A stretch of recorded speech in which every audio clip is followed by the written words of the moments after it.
Magandang buhay! Ngayong araw nga rin pala ay talagang hindi masyadong maganda ang panahon at medyo umuulan. Lalabas na nga lang din muna at wala din kasaumpayong at nasa kotse at nakalimutan kong kunin. Nabitbit ko na nga lang din itong tuwalya namin at ito na nga lang din ang pinandong ko para bumili sa tindahan. Nagkataon pa nga na pagpunta ko dito sa tindahan namin ay sarado pa. Doon ako sa kabilang tindahan pumunta. Dito din kasi sa lugar namin ay talagang napakarami ng tindahan kaso nga lang din talaga yan nung oras na kaya nagsasarado at nagpapahinga rin sila. Hindi na rin kasi ako nakabili ng ulam namin sa palengke at talaga namang napakalakas ng ulan kaya dito na nga lang din ako bibili sa tindahan. Halos anong oras na rin kasi kami nagising at nag-duty pa rin kasi ako ng gabi at nagbantay ako ng clinic namin.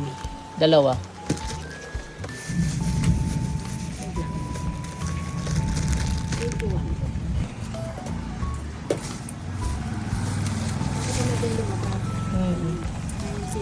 Thanks.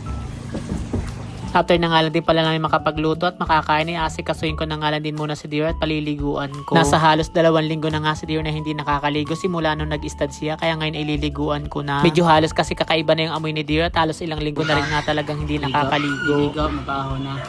Uy, Diyon.